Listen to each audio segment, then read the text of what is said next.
ما كان محمد أبا أحد من رجالكم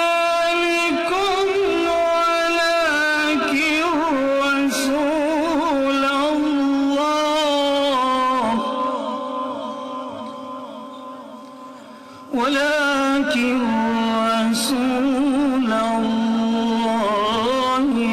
وخاتم النبيين.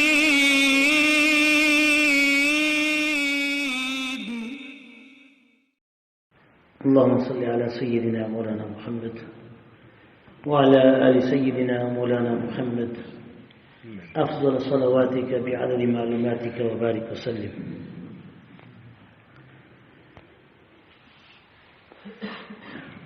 جھوٹی تعریفوں سے اجتناب کے بارے میں مشکات شریف کی حدیث ملاحظہ فرمائیں.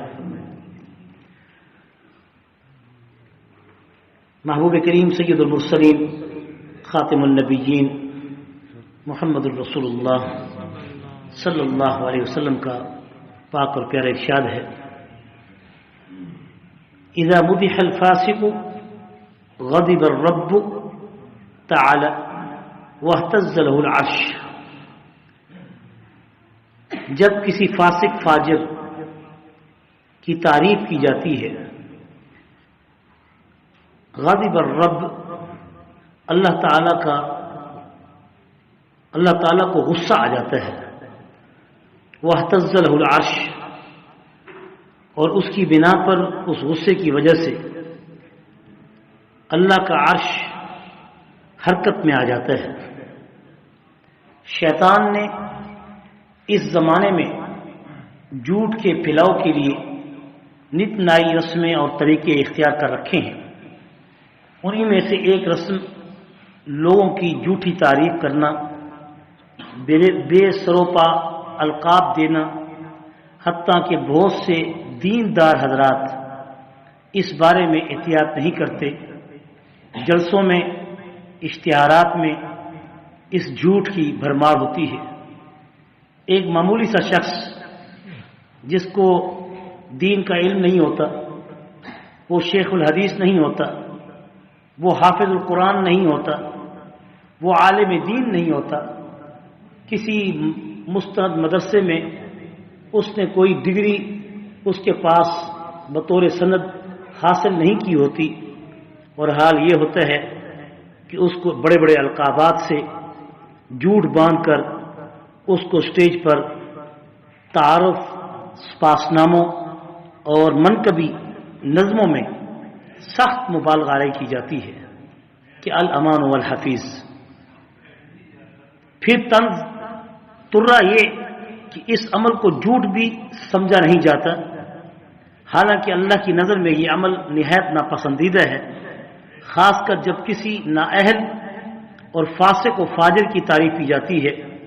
یا آج کل سیاسی لیڈروں، افسروں کی خوشامد اور ان کے القابات کو پیش کر کے کس قدر گناہ کو حاصل کیا جاتا ہے کہ عرش خداوندی بھی اس سے کانپ اٹھتا ہے. یہ میں نے لکھی ہوئی ساری تعریف جو حدیث کی تشریح میں DHA کی طرف سے بھیجی گئی تھی آپ تک اس لیے میں نے عنوان پہنچا دی تاکہ کوئی یہ نہ سمجھے کہ میں نے کوئی اپنی طرف سے کوئی الفاظ غصے کے اظہار میں کچھ مبالغہ تن کہہ دیے. اس لیے میں نے آج اسی پہ اکتفا کیا ہے، اور مجھے بڑی پسند آئی ہے یہ تعریف کہ اللہ تعالی ہم سب کو عقل نصیب فرمائے اور صحیح معنی میں دین پہ عمل کرنے والا ہم سب کو توفیق نصیب فرمائے.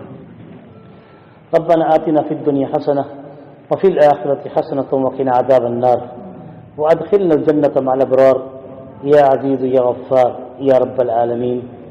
اللهم أنت ربي لا إله إلا أنت عليك توكلت وأنت رب العرش الكريم.